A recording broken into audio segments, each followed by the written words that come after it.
Olha, Deus abençoe você e toda a sua família, que Ele venha proteger e guardar você, te livrar do mal. Vamos para a palavra do dia. Eclesiastes, no capítulo 12, versículo 13, diz assim: de tudo que se tem ouvido, a suma quer dizer, o resultado teme a Deus e guarde os seus mandamentos, porque isso é o dever de todo homem. Veja bem, o que é o temor a Deus, né? A Bíblia diz que o anjo do Senhor, ele acampa-se ao redor dos que o temem e os livra. Temor a Deus é isso, é temer, é o respeito por Ele. Eu já vi algumas situações, por exemplo, nós já evangelizamos em muitas favelas, né?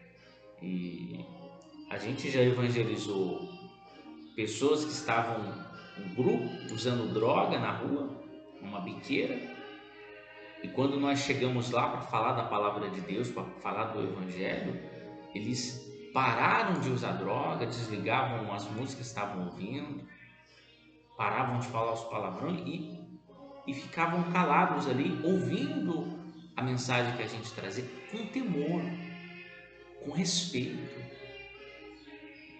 Às vezes, na igreja, dentro do templo, às vezes a pessoa está ali, ela fica... atende telefone na hora do culto, conversa alto, desrespeita todo mundo. E às vezes lá na biqueira evangelizando, falando, as pessoas ficam com temor. Às vezes tem mais temor do que quem está dentro da igreja. É estranho isso. Mas não adianta nada ter o temor se não tem obediência. Porque eles iam nos ouvir naquele momento, receber a oração e depois iriam voltar a usar drogas, como aconteceram muitas vezes. Quantas vezes eu já vi, às vezes o sujeito passa com aqueles carros de som, tem aquele som bem potente, ouvindo funk, aquelas músicas bem altas, e aí na hora do culto, eu lá do altar eu ouvi o barulho de longe, né? Aí quando o sujeito passava na porta da igreja, ele abaixava o som no último, sabe?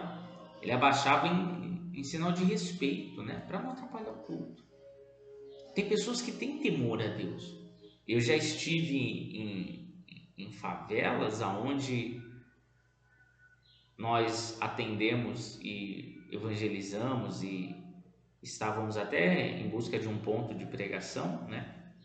Falando do evangelho, fazendo culto ali ao ar livre, e tinha traficante, né? Eu lembro de uma situação que nós e os obreiros estávamos lá e o obreiro falou que o pessoal chegou trazendo armas assim para aquele que a gente acredita que era o líder, né, do tráfico ali.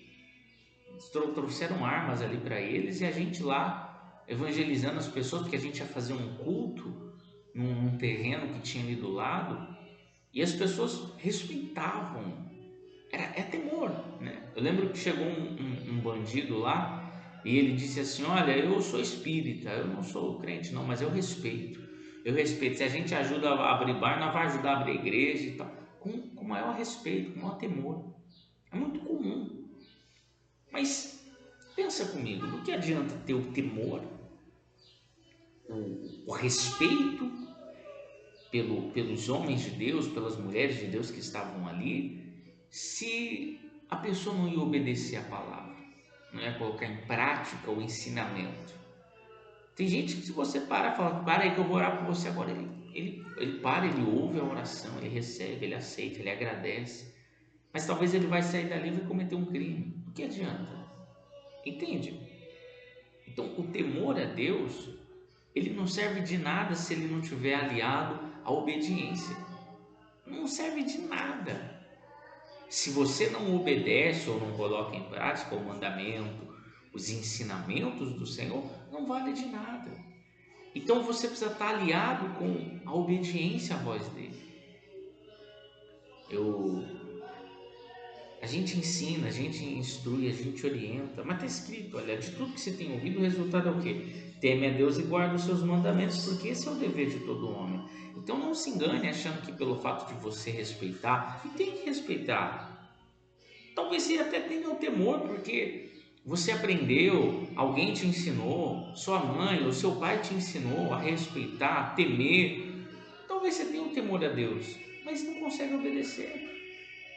Você está se destruindo a si mesmo. Quando Saul ele desobedeceu à voz de Deus, ele queria sacrificar. Deus falou assim, através do profeta, falou: será que Deus tem tanto prazer em holocausto, em sacrifício, quanto em que se obedeça a sua palavra? Cara, Deus não está interessado no seu sacrifício, no que você pode proporcionar. O sacrifício verdadeiro foi o de Jesus naquela cruz. Ele não quer saber do teu sacrifício, ele quer saber da tua obediência. Ele quer saber se você está disposto realmente a obedecer a palavra dele, a guardar, a abandonar o pecado, a abandonar o crime, abandonar a vida errada. É isso que interessa para ele.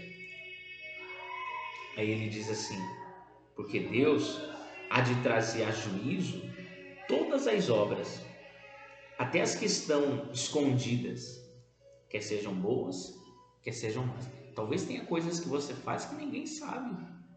Talvez ninguém nem imagina, talvez as pessoas olhem para você, nem fazem ideia das coisas que você faz. Mas Deus vai trazer juízo tudo isso.